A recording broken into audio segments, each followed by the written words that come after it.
This show contains movie spoilers and swearing.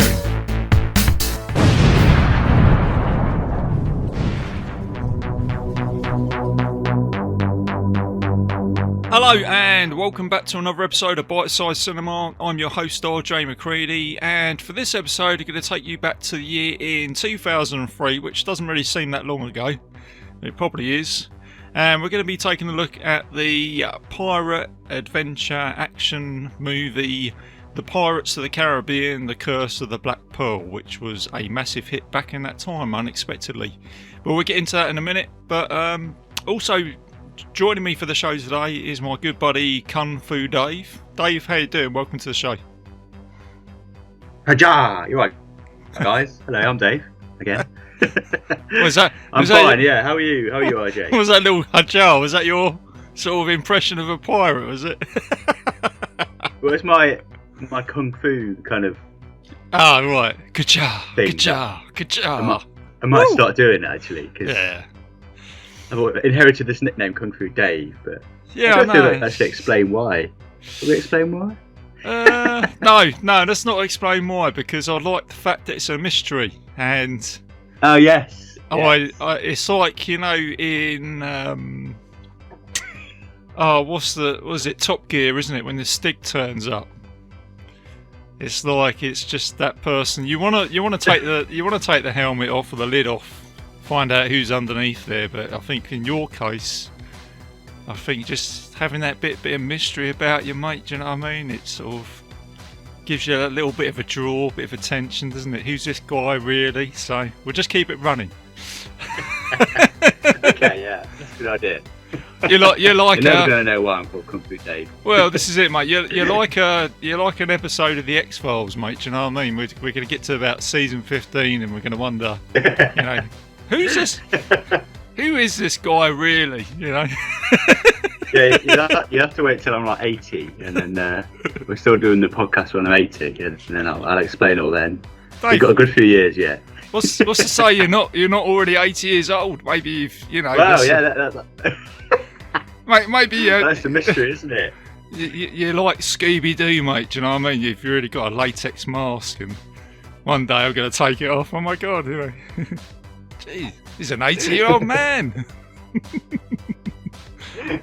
Inked up with tattoos. Talking about tattoos, mate. You got any pirate tattoos on your body? I haven't actually. No. So I mean, I think it would be a bit, a bit too much of a pirate tattoo. But they do have a lot of tattoos, pirates, don't they? So, oh yeah, I think that's kind maybe of. I should. I think there's some things you do associate pirates with, isn't there? You know, there's usually is it a parrot on the shoulder. They usually got a missing limb somewhere. They usually got hipster beard, haven't they? Oh, yeah. It's very sort of yes, yeah. I'd imagine, and I thought about this earlier because you know you start thinking about the world of pirates. So I imagine back in the day they were probably quite vicious and probably quite nasty characters. But as time has gone on, there's kind of like this. It's become romanticised, isn't it, over time? Yeah, I mean, if you look at piracy today, it's all, especially like in Africa and things like that, it's all quite violent, isn't it? It's quite a violent environment to be in. And I imagine it wasn't a lot dissimilar back in the Caribbean back in the day, but yeah, as you said, Hollywood's all made it so cool and romanticised it, but hey ho. Yeah, well there you go. I mean, you just said the phrase there, is it? Hey ho, hi ho, hoo ha, diddly dee. Pirate's life for me, isn't it? The old sea shanty. But there were a few you know, they almost come across as sort of like anti-heroes, don't they? You know, of like, you know, you had Edward Teach of Captain Blackbeard. And they didn't really last that long either, did they? It was because they come out of a phrase, well-lived life, but short-lived, wasn't it? And I think they had like pirate codes and things like that, and buried treasure, the Goonies. Yeah, so it's cool, isn't it? Yeah, it's so cool, isn't it? Pirates thing. Well, let's get into this then. We're talking about pirates. We'll talk about this movie, which is a bit of an unexpected hit back in the day, but so I'll get into that in a minute. What we'll do then, Dave, is we'll hit the high seas. Let's get into the pirate ship. Let's go to the Caribbean. And we'll play you guys a trailer, and we'll see you soon.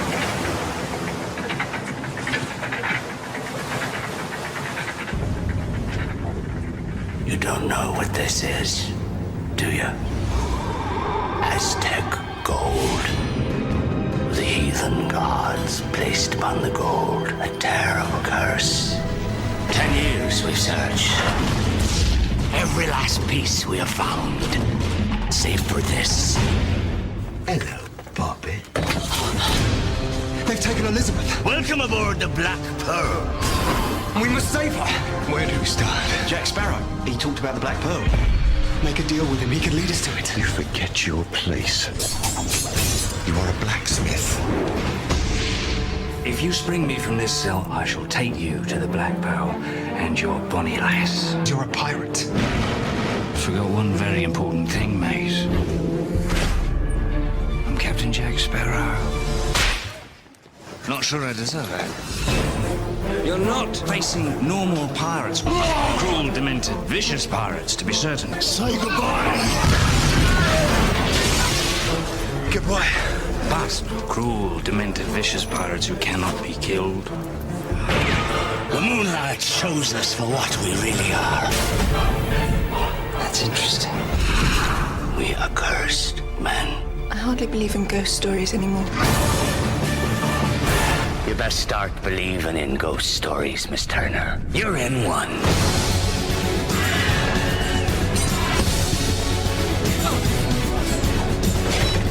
Gents, you all remember Captain Jack Sparrow. Kill him.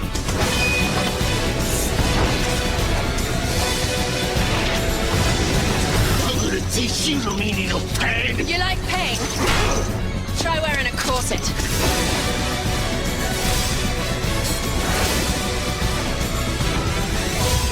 Here they come.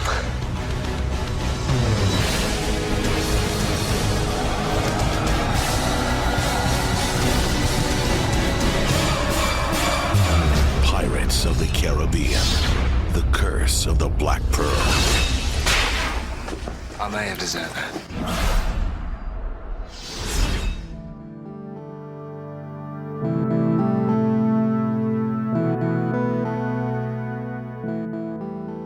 And welcome back, guys. So the synopsis of this film is a blacksmith, Will Turner, teams up with eccentric pirate Captain Jack Sparrow to save his love, the governor's daughter from Jack's former pirate allies who are now undead. It's a PG-13, it's got a 143-minute runtime, and it's classed as an action-adventure fantasy movie which came out in 2003. So, Dave, Pirates of the Caribbean. I imagine you was probably quite young when you watched this, wasn't you? Did you go see this at the cinema as a kid? I did. I remember going to see this at the cinema with my cousin, actually. Yeah. When it came out in 2003, wasn't it? That's right, yeah. Yeah. I thought it was really cool when I went to watch it. I was in 2003. I would have been, oh God, 12, 13? 12 years old. So was that... Maybe. I'm 30 now, so... Yeah, you would have been about 12 years old back then, mate. I was never any good at maths, Yeah. but I'd figure that's probably a roundabout sort of way you would have been about that age, wouldn't you? So I've just been allowed in the cinema with a parent, so if it's PG-13, wouldn't I? 1 second, Dave. Let me go and get my calculator and work out how old you was back then. Hang on. Let me try and work out this equation. Hang on. Yeah, Dave was about 12. God, glad we ironed that out for the show. Oh dear. How old are you anyway? Oh mate, 25 years old. I would have been. Oh, blimey. It doesn't even feel that old, does it, the film? That's it, I mean, yeah, I know. It doesn't to me, but it's sort of... 25 years old? Blimey. I know, yeah, come on, Dave, give me a break, will you?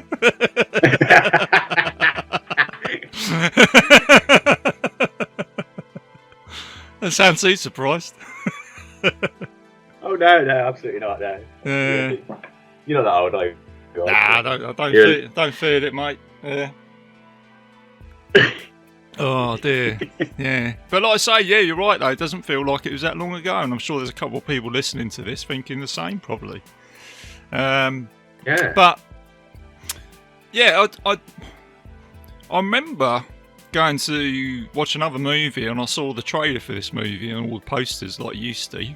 Obviously, before when the times when you used to be able to go to the cinema with everything that we've been through right now in the world.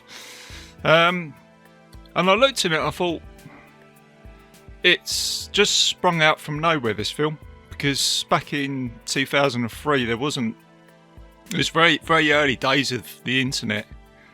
I don't even think you had social media then, so there wasn't any massive build up to this film. And pirate movies hadn't done particularly well. You had, I think you had Cutthroat Island with Gina Davis before this. That didn't do very well. There was one that came out in the 80s called Pirates with Walter Matthau. That didn't do very well. So they weren't films that were bringing in big budgets, nor were they doing very well critically. And then all of a sudden Pirates of the Caribbean came out, and then boom, it was just massive. It took a lot of money. But more importantly, it's a decent film. It's got a really good plot, really good story, characters. Yeah, it has, isn't it? It's it's a really good story, really cool, really quirky as well, isn't it? I'd say it's like got some interesting parts to it, characters as well, as we'll talk about a bit later on. But yeah, the right sort of mixed bag of different individuals in this film, and there's a lot of big names, isn't there? A lot of big actors. Yeah, that's right. Who do a really good job. So. And I think that you've got the supernatural element in this film as well, and I think that was a selling point for this movie. And there's the producer for this film, which is Jerry Bruckheimer, and we've spoken about him before on episodes, haven't we, with Armageddon. And he was having a phenomenal time in the 90s and the early 2000s with, films like The Rock and Con Air. And he really knew how to try and add that ingredient to a movie. And I think the story with this is that he had the script put on his table and he said, it's a pirate movie, how about we put some supernatural element into it? And I think that's kind of what sold this movie. Is, undead pirates looking like skeletons on board a ship. And not only that, you've got Jack Sparrow. He's like the he's kind of like a sort of Han Solo character in this, isn't he? Do you know what I mean? Because when I watched this the other night, I thought there's little elements of Star Wars: A New Hope in this, because you kind of got definitely. You got Will Turner, who's kind of like Luke Skywalker, and then you've got Keira Knightley, who's kind of like Princess Leia. And then you kind of got Jack Sparrow, who's kind of like the sort of, because Han Solo is kind of like that sort of pirate anyway, isn't he? He's a smuggler. He's kind of got this backstory with Jabba the Hutt and all that sort of stuff. And I just thought there's a little bit of a similarity here with this movie. I've never really thought of it before. Yeah, Captain Jack Sparrow is obviously he's very good. Yeah. But he comes across as quite a stupid character, doesn't he? Like he's getting himself into all sorts of bother, and then always seems to find a way out of it, doesn't he? Yeah, but I think he does, but I think he uses that. He tries to trick people to think that I'm a stupid character, but he's really. He's playing. He's almost like a poker player, isn't he? He's got his poker face on, and he's always seems to have the cards, but he never tells you. And obviously throughout this film, he's kind of playing the sides a little bit, isn't he? He's using, like as we find out later on, he uses Captain Norrington to take on the pirates and then draw out Barbosa and let them fight. And whilst they're fighting, he's carrying on taking the treasure and all this sort of stuff. And it's, I don't know whether there's some great some great one-liners, isn't there, as well? He comes up with Yeah, that's it. Yeah, Captain. Just. I mean, I was when I was watching it yesterday for this review, I couldn't stop laughing. Really, it was brilliant. Some of the stuff is. I mean, I appreciate it now more, being a bit older than I was when I watched it. It's just funny. Like, it's just so stupid and dumb, but like clever at the same time, which is it's very strange. Because there's a bit in the movie, but like I say, when I watched it, it's at the end, sort of spring forward to the end here, but it's where him and Will have been captured because Will's trying to sort of save him from getting hung.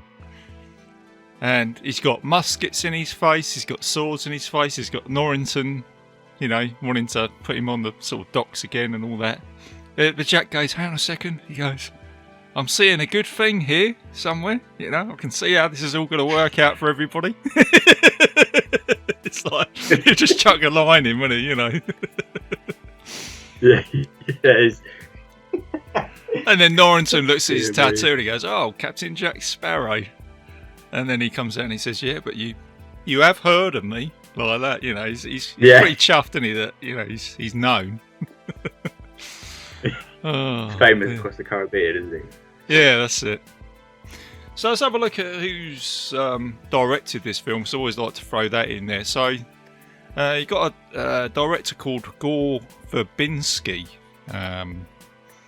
and another movie that he made before this was actually Mouse Hunt, which is a comedy film. And he did a couple of short movies called. He did the Budweiser advert. I don't know if you remember the one with the frogs. The frogs are on the pond and they're just going, Bud, why? Oh yeah.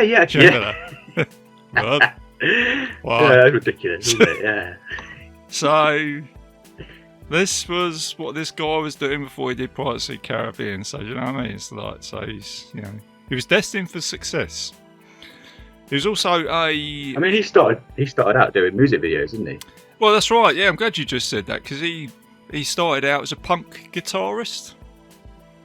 Yeah.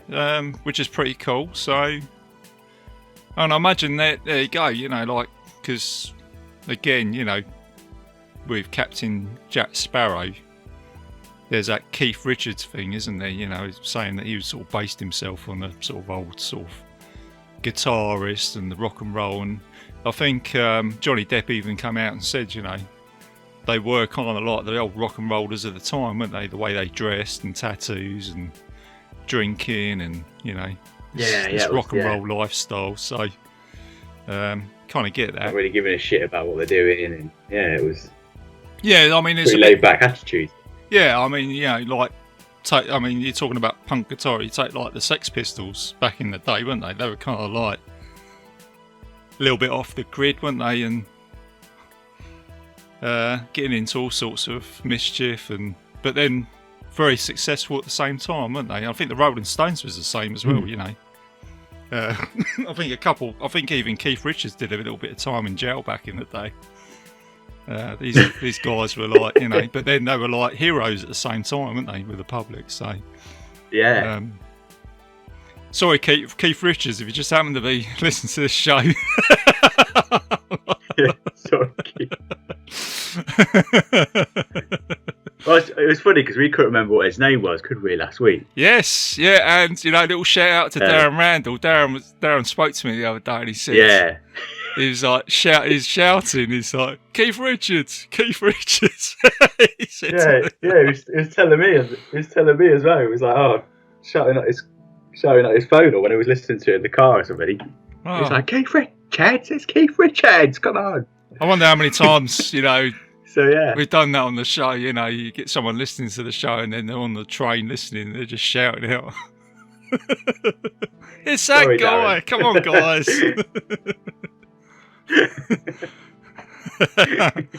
Don't you know anything about films, for crying out loud? Do your goddamn homework, man. Just googling it, like. Oh dear.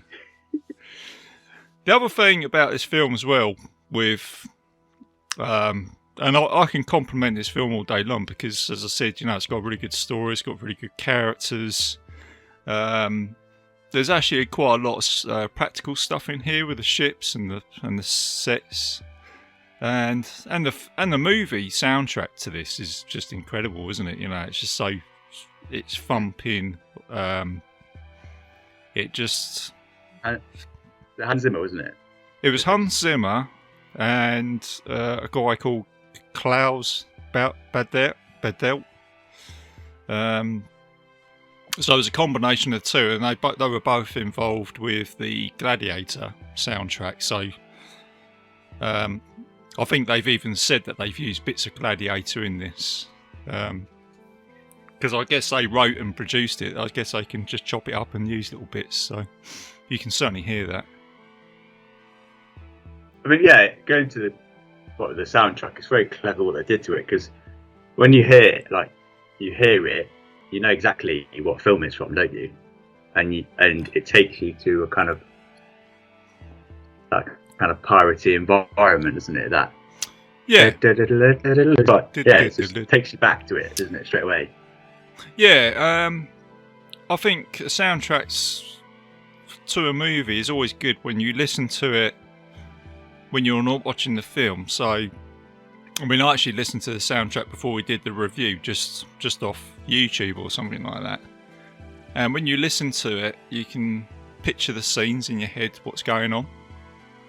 And you think, oh, this is the scene where they're having a battle between the Interceptor and the Black Pearl, or this is when, you can see Jack Sparrow just walking into the Port Royal, can't you, off his ship, and he's got that funny walk about him, and he's just wandering around. And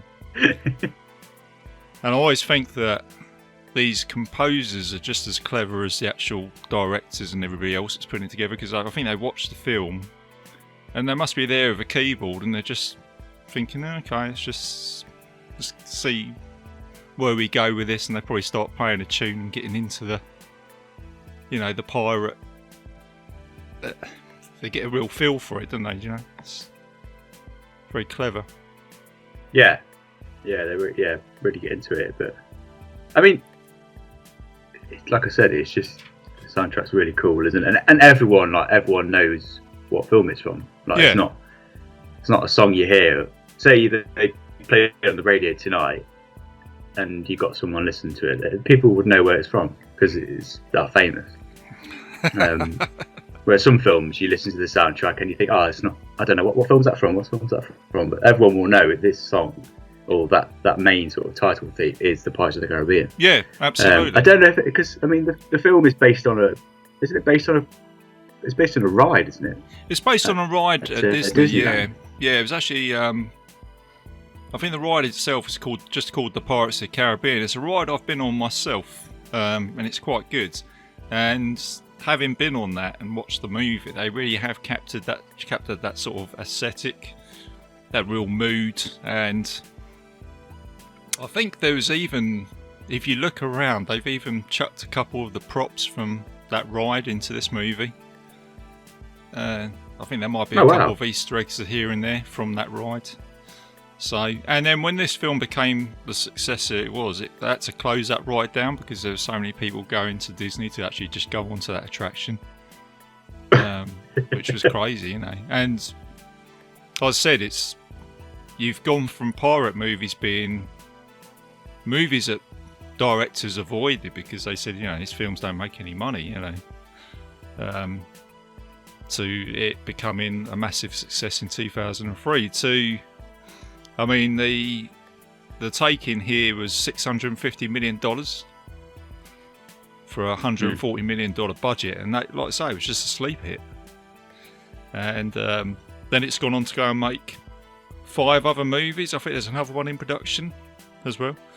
So, they've really gone out to town on this film, haven't they? And I was just going to say about the it's a bit. I mean, going back to the ride scene, sort of the attraction. I've never known a film to be based on a theme park ride, which is quite cool in a way, isn't it? No, I was going to say, yeah. I don't know if they'd be able to do that again.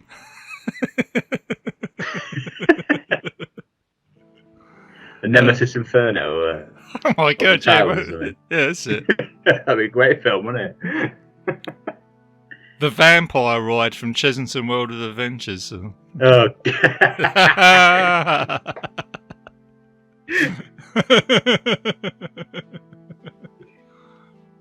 The merry-go-round. I don't know. Oh. We used to have this theme park in Nottingham called the American Adventure. We used to have this train. We used to have this ride called the Runaway Train. Oh, right. Which I think every theme park's got one. Thank God. Imagine if they based a film on that. It was the most boring ride I've ever been on. What was it called? The Runaway Train? Yeah. It was boring. So what are you trying to say, Dave? You actually getting off the ride was the fastest thing about it? I mean, I was only young, but if the whole place closed down, but... Oh, right. It was just terrible. I mean, the whole theme park was great, but just that ride. What did I think you was going to say? What the thing is, though, as soon as you said... And sorry, but I know you live in Nottingham. Sorry if anybody listens is living in Nottingham. You said theme park in Nottingham. I was going to say, well, shit was that? Oh, yeah, that's why it's closed down. Oh, dear.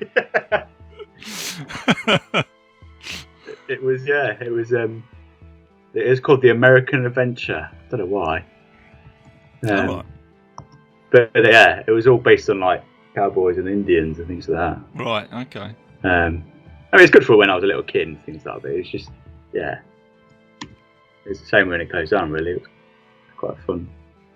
I was going to say, we haven't sold this place at all, have we? Sorry about that. Oh, sorry, guys. It's closed down, so you're never going to go over. Yeah. Oh, man. So, there's a little bit of trivia to this movie.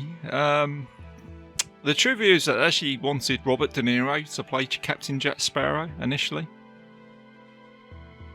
I don't know. Well, it's a different character altogether, isn't it? He's a different actor. So, I don't think... I think what we had with Johnny Depp was very... well, he made it his own kind of character, didn't he? And everyone knows who Jack Sparrow is because of Johnny Depp. But I think if we had Robert De Niro, I think... Yeah, it would have been, like I said, it would have been a very different film. Yeah, I think so. But then I suppose it's one of those things where, you just don't know, do you? It's the same as... We could be sat here saying, say Robert De Niro made Pirates of the Caribbean, it could have been a massive success. And because I think Robert De Niro has come out with a great sense of humour in movies, especially when he did... I think the changing point for him was when he did Meet the Fockers. And, he's absolutely hilarious in that. And he's gone from playing these serious roles in the sort of 70s and 80s, like with Taxi Driver and The Untouchables. And, yeah, he could have just turned it around, and all of a sudden critics could have said, yeah, this performance from De Niro is just, like, different to what he's done before. And he's become very sort of comical and it works. And then we could be sat here today saying... Oh, Johnny Depp was supposed to play it, and we could all go, I don't know. But you just don't know, do you? And that's the way cinema can go sometimes. Yeah, yeah. Just never know. It's... Also, there's a little bit about... I just found this interesting as well. It's Geoffrey Rush. So every time he's on screen, he's standing to the left side of the camera. And... Right. His way of doing that is it's a strange old thing. Is that he tried to put himself in the position of a book, as people read a book from left to right. So every time people look at the screen, they most often look to the left because they look at it as if they're reading a book. That was his rationale behind it. I just thought I'd throw that one in. Well, so he chose to do that. Yeah. As an actor. Yeah.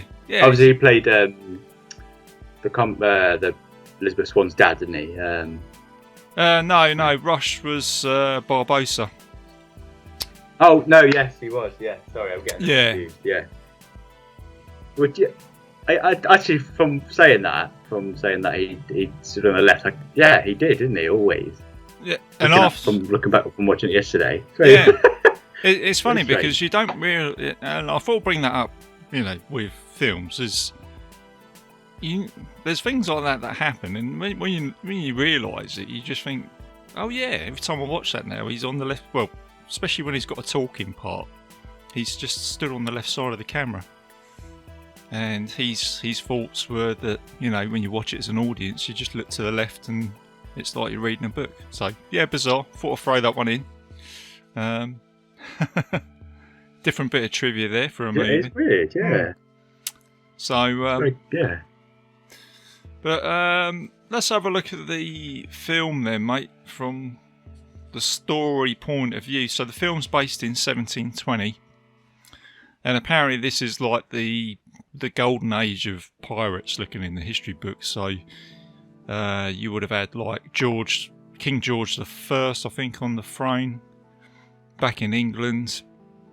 It was still a time of early exploration in the world, and it was very, the aesthetic is that sort of swashbuckling time, isn't it? Very sort of romanticised now, isn't it? You've got swords, you've got muskets.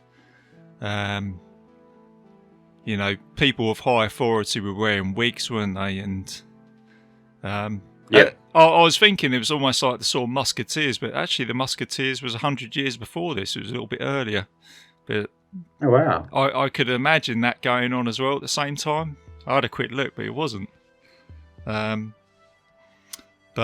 yeah, and the film starts off with the HMS Dauntless, and they come across a child, don't they, in the water, which turns out to be Will Turner. And he's got a pirate medallion around his neck, hasn't he? And that kind of sort of starts the story off, doesn't it? And you've got Elizabeth Swan, who basically protects him here, doesn't she? To take the medallion off him, to stop him, basically, I suppose, getting put into prison, I guess, for being a pirate. Yep, she does. Yep, she takes it herself, and she, and obviously keeps it for the duration of her teenage years, isn't she? And then that's when we sort of see her grow up. Yeah. And that medallion is sort of the sort of basis of the film, isn't it? Yeah, which I'm sure we'll get into in a minute. I think, again, as I said, it's very clever because, when you think of pirates, you think of pirate gold, and they've thrown that one in straight away, haven't they? And it's got like and the gold is like Aztec gold, but it's got a skull on it. So when you look at it, you just you immediately put into that, oh, this is a pirate movie, and there's gold and there's a ghost ship. So it springs forwards 8 years later. It's Port Royal, and you're introduced to Captain Jack Sparrow. Comes in looking like he's on a proper decent pirate ship, isn't it? It's like... yeah. Oh yes, fantastic. Grand ship that he comes into the port on. Yeah. And he's so his tiny little ship is starting to sink, isn't it? And it just in time for him just to step onto the pontoon. And I love that bit where he kind of he's on top of it and then he just steps off it as the ship goes underwater, isn't it? It's fantastic. Yeah. What a brilliant entry. And I think that's, like I say, it's a great entry for this character, isn't it? Well, I remember when I watched this, I was completely sold with him. I thought, oh, here we go. And it just keeps building on that block, doesn't he? So he's spending a bit of time in Port Royal. You're also introduced to Will Turner, who's a blacksmith, and obviously Elizabeth Swan, she's set out for marriage to Norrington, isn't it? There's that story there, but she's really in love with Will Turner. And so you've got all these little strands. And the other thing here is, with this film, there's a lot of backstories here, isn't there, with these characters, which I suppose you could probably look into a little bit more. But then you've got Elizabeth Swan? She's stood on top of that cliff, isn't she, with Norrington, and he's like basically sort of asking her to marry him, and then she's got this like corset on, isn't she, which is basically sort of strangling her, and she falls off. Excuse me. And this basically ties in the story now, doesn't it, with Jack, who's kind of like being stopped by the two guardsmen, isn't he? And then she falls in the water, and then he goes to her rescue. Yep. The guardian, doesn't he? But that's the point, isn't it, with that medallion, because she's wearing it around her neck, and then he goes underwater, and doesn't it like kind of come out and send this kind of shockwave through the ocean, doesn't it? And that's where you kind of see that kind of supernatural element to the film, where it sort of starts to take shape. Yeah, that's right. Yeah, it's almost calling the pirates to its location, isn't it? Yeah, it's like a sort of 18th century GPS, isn't it? You know, it's like sending it out to the pirates, so it's kind of giving them that sort of beacon, isn't it? You know. So yeah.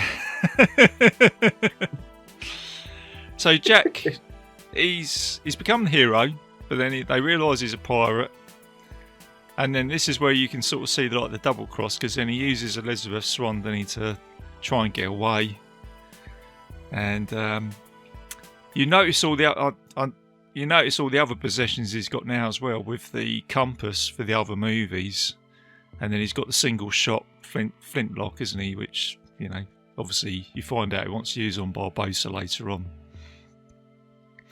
And then he comes out with that line, doesn't he? He goes, "This is the time where you almost caught Captain Jack Sparrow, isn't it?" So off he goes.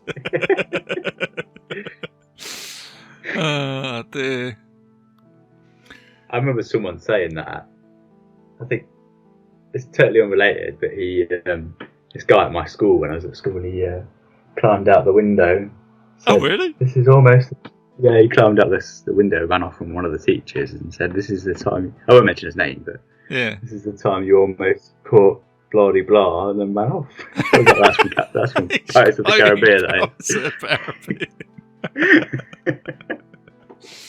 Oh dear. What did he do? Jump onto the mast of the boat and then sail off somewhere? Oh, yeah, down the River Trent in Nottingham. Which my school was conveniently located next to. So I think he just ran off into the playground. Very naughty boy, obviously, but... Oh man, that sounds hilarious. Yeah, very entertaining. Oh dear. So we got... we got this... Jack gets away, and then this is where the story ties up with Will Turner, doesn't it? Because they have a fight in the blacksmiths, don't they? Yeah. And then you've got Jack, who gets captured after that by Norrington's men. He gets put into a jail, and then that night, this is when the Black Pearl turns up, and you're introduced to a few side characters here. I think it's like Mackenzie Crick, who plays the sort of comic relief character, isn't it? He's got like the one eye that's missing. And he's from The Office, isn't he? Yeah, and this is where again you kind of got that sort of Excuse me. That little bit of a tie-in here now. Where in some stories you always have these two sort of buffoonery type characters, don't you? That just sort of help the story go along, you know.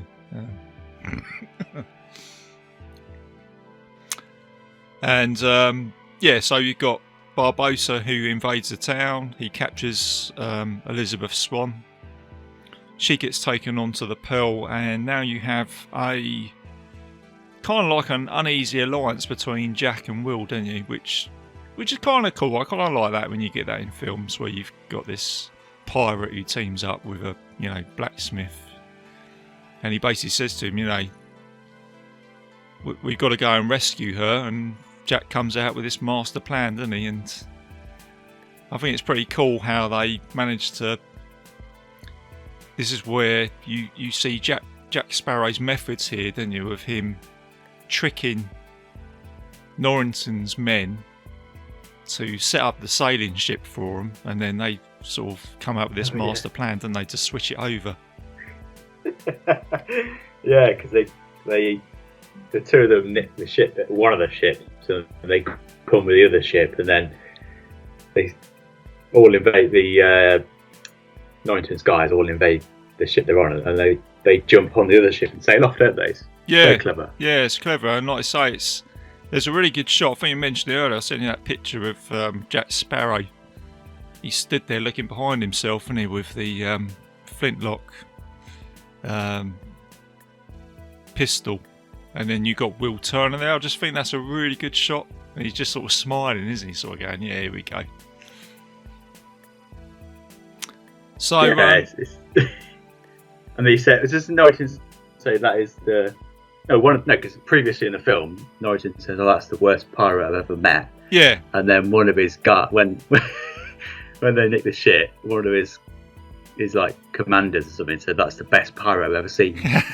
Yeah, that's it. Yeah, and then Norrington.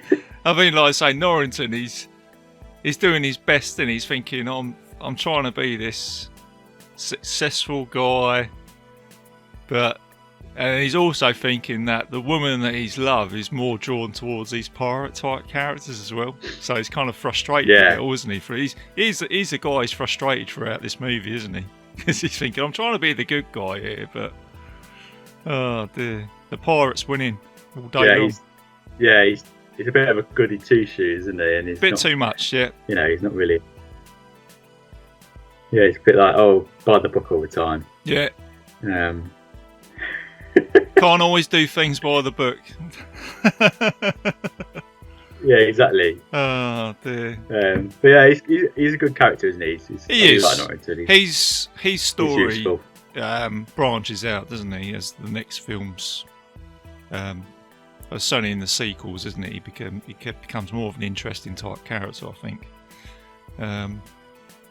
So you've got Will and Jack, who are now pursuing the Black Pearl, which is kind of cool because you've got this like uneasy alliance, and then they're being tracked down by the British fleet, and then you've got the Black Pearl. You get a scene here with Barbosa and Elizabeth Swan, where he's basically telling you the story now of what's happened with this gold, and that they've gone out to the island of Muta for this cursed treasure of Cortez. Well, yeah, that was it. And they've taken 882 pieces of gold pieces from this treasure, and there's one piece that's missing, and it's turned out that it's turned them into these supernatural goals, zombies, isn't it? Yeah. Where they can live forever, but they can't. They don't feel alive, do they? They can't eat. They eat and drink, and nothing happens. Yeah. So they're carrying the same sort of, and it's only in the moonlight, isn't it, that they? Yeah, which is pretty cool. Form shows. I thought that was wicked. You know when you get all them scenes on the screen with all the moonlit sea, and they've got all these, when they put their hands in the moonlight, you've got one half of their arm which is a skeleton, the other half is like the normal flesh. Oh, brilliant! That's great. It's great. The way they've done that film and how it's it still looks good today, doesn't it? To say it was made in 2003. Yeah, that's what I was saying earlier. I think that's the bits with the Barbosa's men looking like supernatural goals. Is the only bit of CGI that I can really see in this film, because the rest of it looks like it's all practical effects, and they must have used real pirate ships or vessels, because none of that looks like CGI at all, does it? No. Which I think complements this movie. And then I like it when Barbosa comes out and says something like, "Oh, you don't have to worry about anything, Miss Swan, because you're already living in a ghost story. This is a real one." And then his face changes, doesn't it, with the the moonlight, and she's getting whisked away all over the ship, isn't she? Yeah.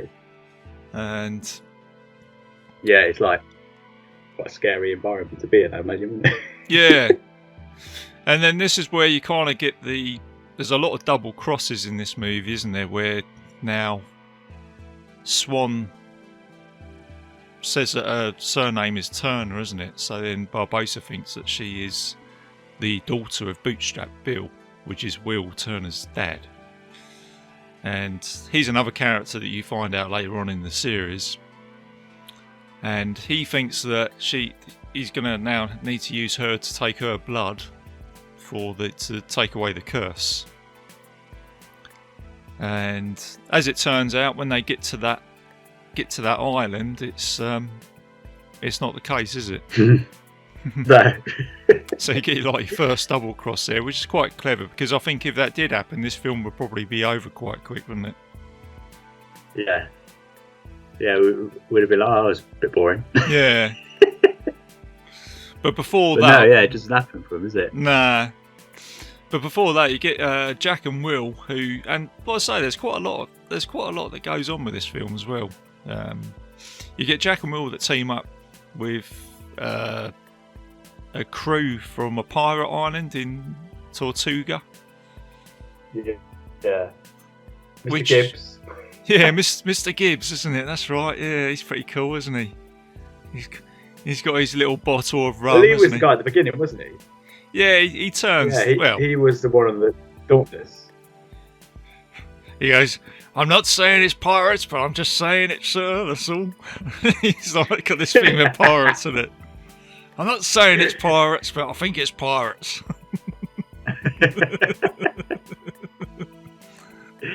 He's definitely the bloke that you could, you imagine you go to a pub and there's always usually a local down there that'll tell you stories, isn't it? Go buy me some rum and I'll tell you a story. Well, he was obviously in the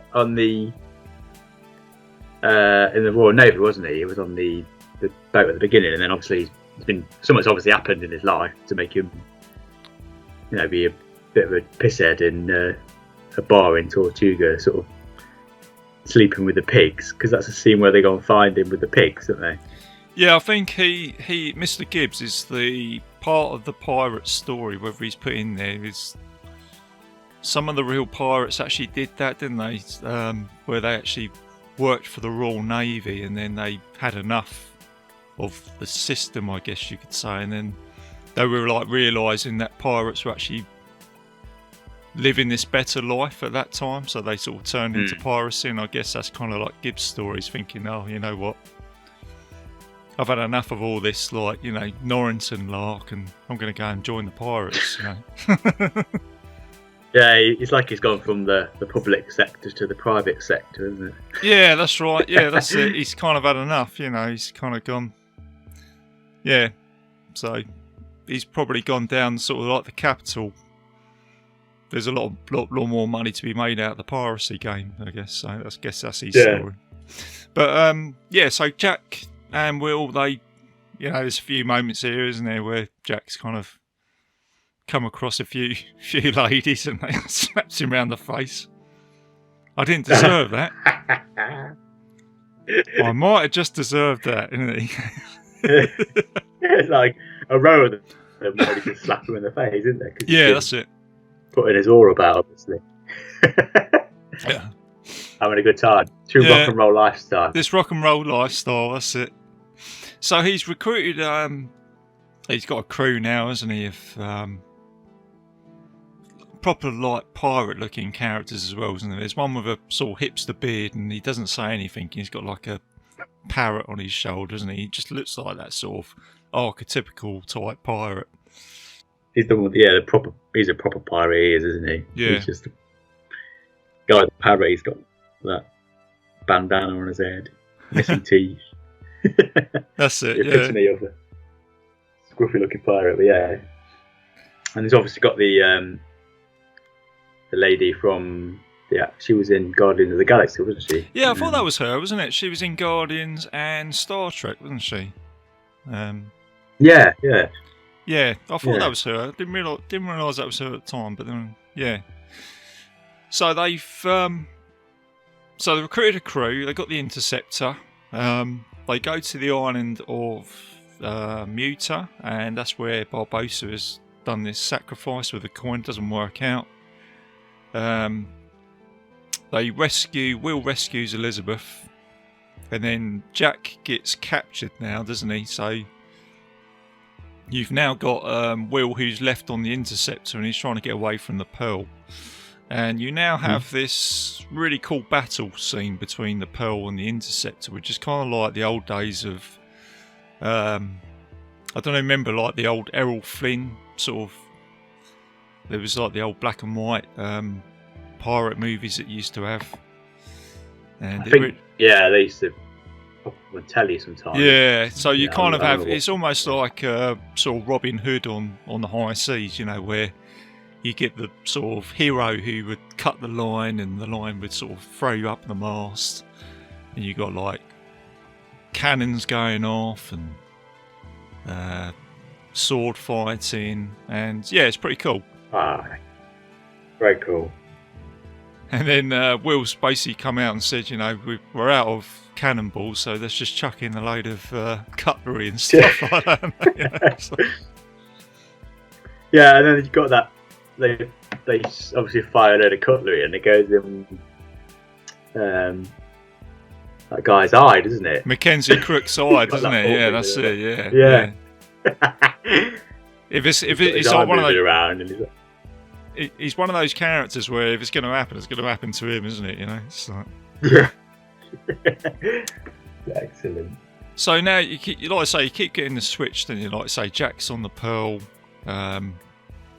Then the Black Pearl take on the Interceptor, then you get Will, who's left below decks. It's starting to sink. You think he's going to die.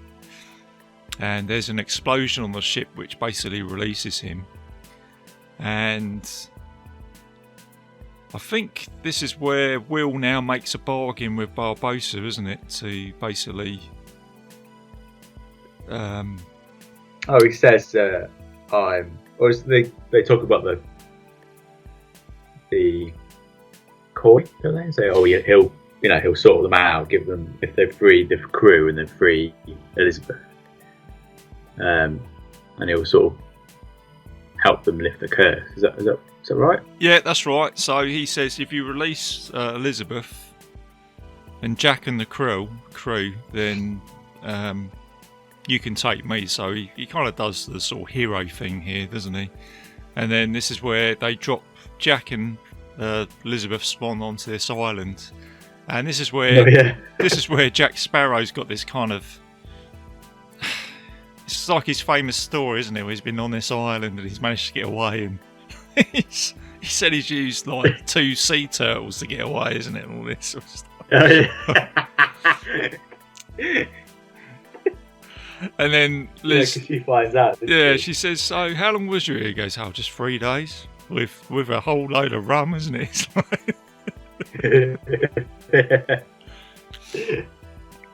And then she gets drunk with him, doesn't she? And they're like running around a campfire, and there's a bit of silliness.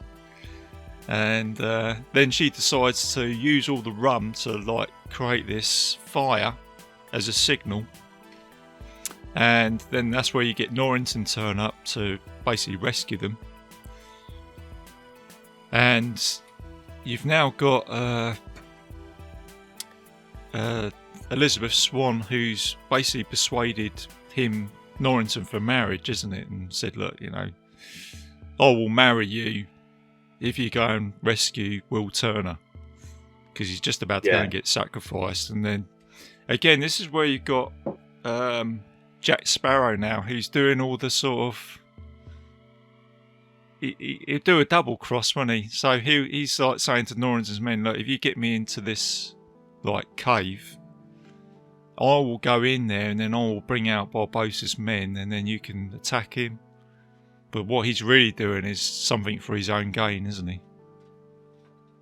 Yeah, he is, isn't he? He's trying to get something back, isn't he? Yeah. On Barbosa, he wants the ship, doesn't he? He wants the Black Pearl. That is his objective, isn't it? He wants the Black Pearl back, and yes.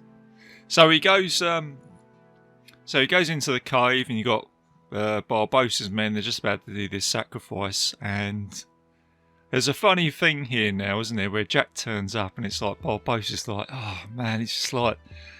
Every damn time I'm about to do something, Jack turns up, and then Jack goes to him, Barbosa, you can go ahead if you want, but you might not want to do that. And then Barbosa's like, oh, go on, Jack, what is it? He says, well, if you do that and then you turn back into being like, was it mortal men, then there's Norrington's ship outside that's going to kill you. So you might as well take them out first and then do your sacrifice, isn't it? So then he basically sets up this battle, doesn't he, between them. And like you say, he's hoping that Norrington might get wiped out by Barbosa and then he'll get the pearl back. And now you get like a really good scene here, don't you, of the pirates now walking underwater on the seabed, don't you? Oh, yeah, that's so cool. Yeah. So cool, isn't it, the way they've done that? Yeah. And they're sort of climbing up all the ropes in the water, and you got the moonlight sort of piercing through the ripples in the water. It's great, isn't it? Fantastic. So you've got this battle that's going on the Dauntless ship, and now Jack is in the cave with Will. Barbosa's basically got Will Turner, hasn't he? And Jack's basically says to him, then he says, you know, it's like he comes out and says, I'm full of surprises, isn't it? You've got to look out for that surprise, isn't it? And then he chucks the sword to Will Turner, and now Will's teamed up with Jack again, haven't they, to take on Barbosa. And now you've got like a sort of sword fight between Barbosa and Jack. Jack then cleverly, he's fighting Barbosa. He's got a coin on him as well, hasn't he? So he's become cursed himself. Mm-hmm. And then there's like a clever sequence here, isn't it, where Jack throws the coin to Will. Will cuts his hand, doesn't he? And he shoots Barbosa, and Barbosa goes, you should have saved that shot. But then at the same time, you know, Will's chucked that coin into the treasure, isn't he? And then he looks down at himself, and he goes, he don't know what he's going to say, do you? You think it's like, you think he's going to go, oh yeah, you know, I feel good, or he goes, I feel old. And he just sort of falls back onto the floor, you know. Oh dear. Oh. Yeah, and then he obviously, well, I suppose he doesn't die, does he? Because he's in one of the later films, but you're led to believe he dies. Yeah, they I think jump on the pearl, don't they? Yeah, you think he's dead, don't you? But he's basically been stopped, hasn't he? I think, and he obviously goes on to live. For the you know, sorry for anybody who hasn't seen this film, a little spoiler there, but he does turn up for I think it's the third instalment, isn't it? World's End, I think he turns up. And or is it the one when they're looking for the Fountain of the Youth? Oh, but anyway, he turns up later on. I think because he becomes a goodie, doesn't he, in one of those films? Yeah, he definitely comes back as a goodie. Yeah, he's like a sort of anti-hero, isn't he? Turns out. So, yeah, that's right. Yeah, but he's been stopped in this movie. You think he's dead. So Elizabeth at this time, she's in an awkward place now, isn't it? Because she said she was going to marry Norrington. Captain Jack Sparrow's been captured now, hasn't he? Again, to be hung. So he gets taken back to Port Royal. And I always laugh at this bit as well, because I just think that Will Turner looks like one of the characters out of it's that hat he's wearing with a musketeer or something. Is it the mouse out of what's that Disney movie? Is it Shrek? Shrek, the one who's played by Bandera, or the one who's voiced by Bandera. Oh, there's a cat, isn't it? Is it a cat? Yeah, it's just got that. Yeah. It's got Puss in Boots. That's He did. I could see you with one of those hats, Dave.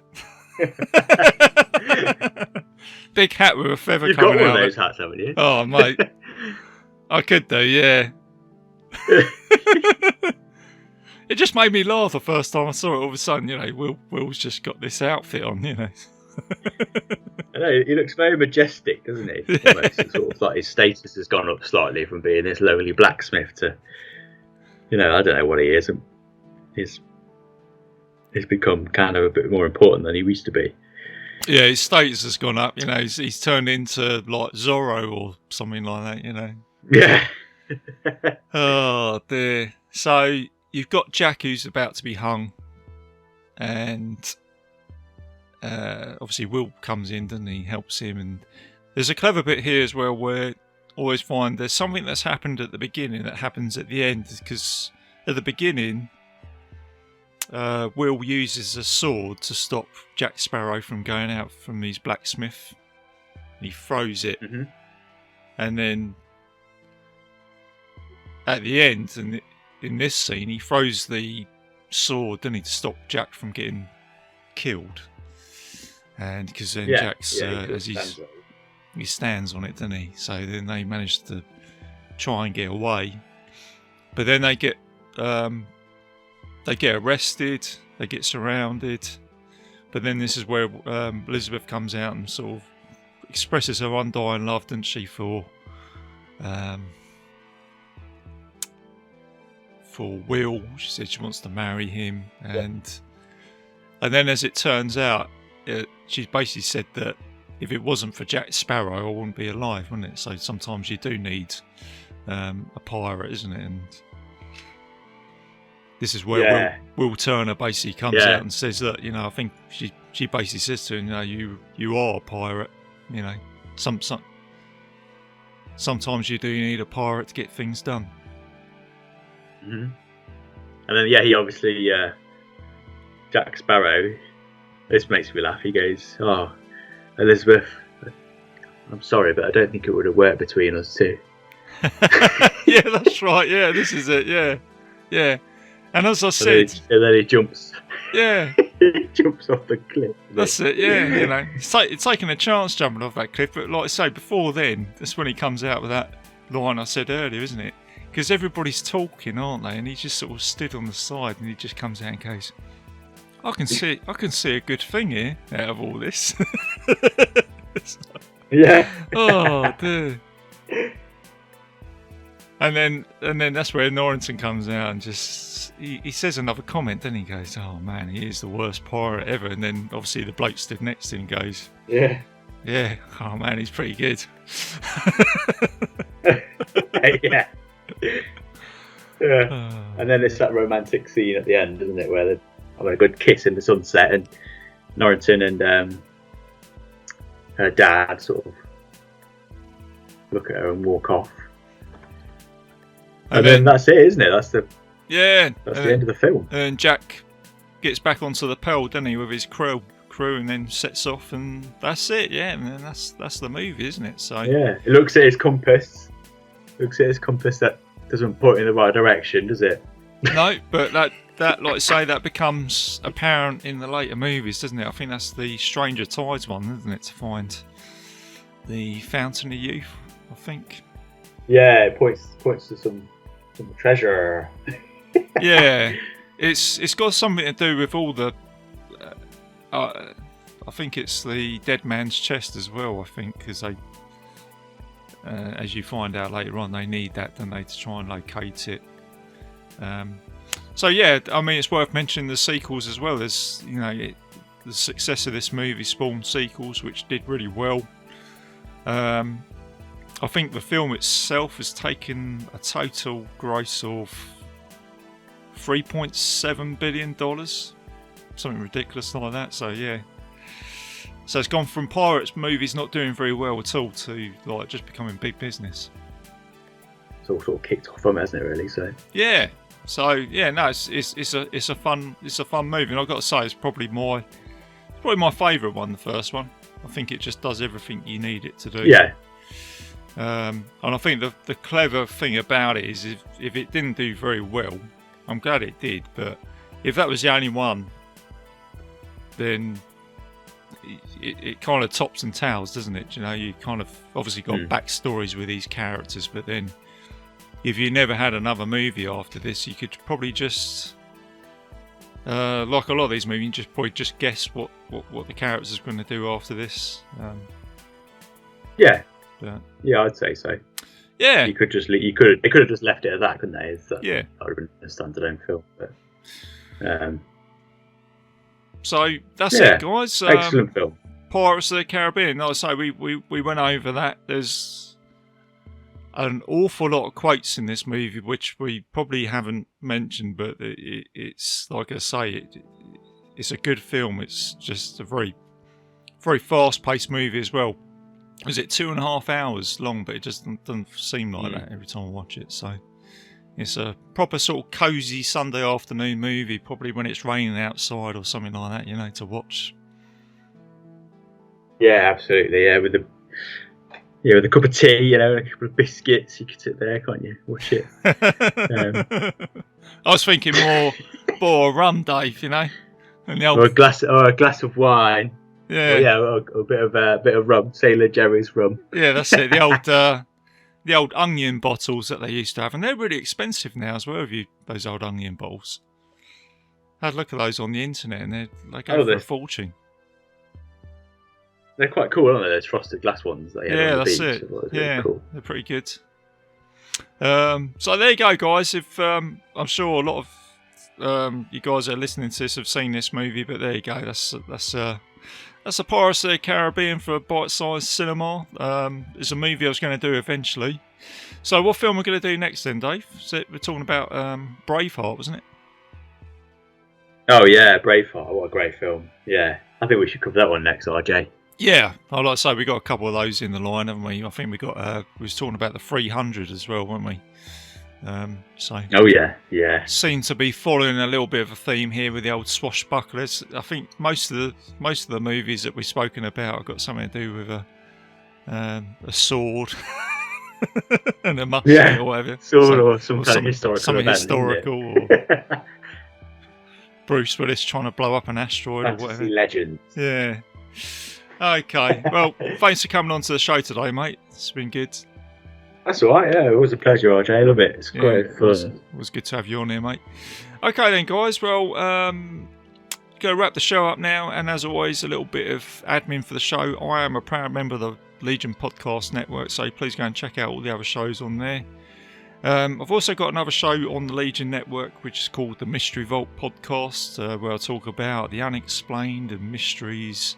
My latest one is the Chariots of the Gods, and I'll soon be producing and publishing the Nostradamus, so I'll be looking forward to that. And as I said, the next show for Bitesize for me, I'm going to be having Court Psyops on the show from Cinema Psyops, and we're going to be talking about a movie from 1984 called Streets of Fire, so look out for that. Should be dropping this week as well. You can find Bitesize Cinema and the Mystery Vault on Legion Podcast. You can find it on iTunes, Spotify, YouTube, and several other players on the internet. And I've also got a Facebook page where I'm most active, so put anything on there, any movie suggestions. So there you go, guys. Keep it bite-sized, keep it safe, and I'll see.